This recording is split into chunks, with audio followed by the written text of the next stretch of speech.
Hey you guys, it's T-Elise of LG. Sorry in advance if my camera is shaky. I'm literally sitting here holding my tripod because I'm in the car right now. But I am a 2018 UNCC graduate. I graduated with a degree in criminal justice. And it's taken me a while to speak out on these recent issues because I've honestly just been at a loss of words. It's been so much going on over the years, and 2020 has really hit different in a bad way, y'all. 2020 has been it's been so much for like a lot of us, and we're just really trying to just stay afloat and keep our heads up. There gets to a point to where you become discouraged, and I'm trying not to feel that way because where it is and what I stand for doesn't allow me to be discouraged. I'm supposed to uplift people. I'm supposed to be the voice in our community.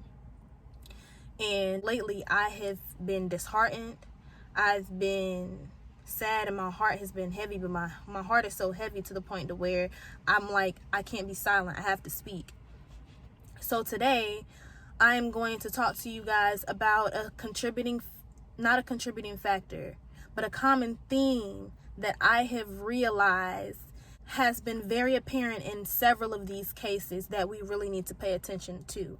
And that common theme is the fact that whenever someone is in police custody or dies in police custody, they want to blame it on everything else but the fact that they died in police custody.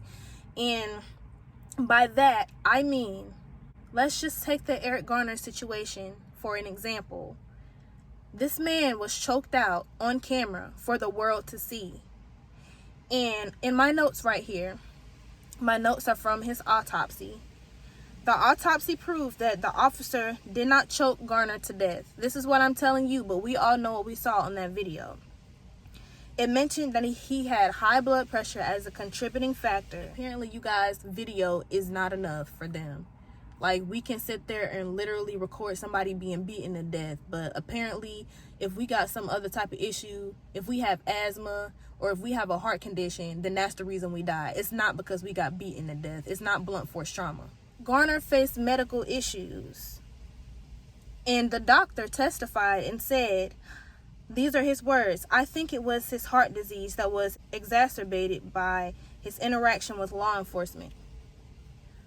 Now, I'm going to say that I appreciate him saying that it was exacerbated by, because this is the word that we need to pay attention to, you guys. This goes to show that if he was never in a position to begin with, heart disease or not, he still would be living today. Because it was exacerbated by the fact that he came in contact with law enforcement, and they basically made it worse. They basically brought it out. So y'all telling me they get no type of reprimand for that? There are many people in our black communities, we suffer from chronic illnesses. We know that many people in our black communities suffer from chronic illnesses, but when does it get to the point to where people are being held accountable for the things that they have done? Law enforcement specifically.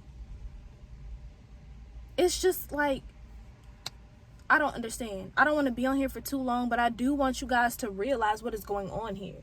These are not even these are not even all of the cases that have had this outcome. Nobody's charged because he had this going on, or he had heart disease, or he had corona. Like, come on now. It said that he had heart disease, hypertension, and sickle cell trait.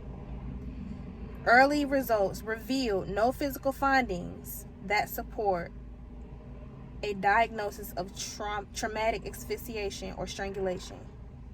No physical findings that support a diagnosis of trauma, asphyxiation, or strangulation.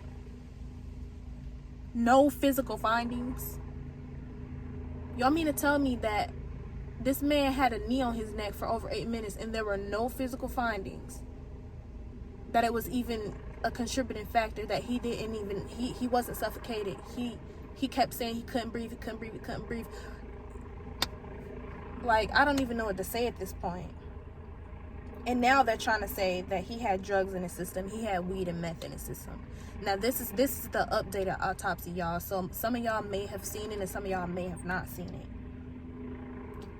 So what I'm saying now, throughout this whole thing, Justice is not being done for our black mothers and our black fathers. Why? Because we suffer from chronic illnesses, and this is being seen as the contributing factor to our deaths, even when we are in police custody. When does it stop, you guys? When does it stop? Like, they're even now saying that George Floyd had COVID in April, but what does that have to do with anything? COVID was not a contributing factor to his death.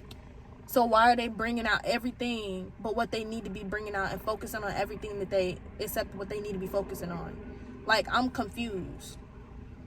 And there's so many cases like this, y'all. Like, I would hate for this to come out to be, oh, this cop is not going to be tried, because we, in our findings, have found that George Floyd did not die from this. He died from cardiac arrest, and he died from cardiac arrest because he had a chronic illness. He had hypertension. He had this going on. He had that going on. But what I'm saying is that keyword exacerbation, that means that if he was never in police custody to begin with, he would still be walking around the earth and living and breathing. And that's what y'all need to be focusing on, not this other stuff. Y'all, I already been on here for a long time, so I'm gonna go ahead and wrap this up.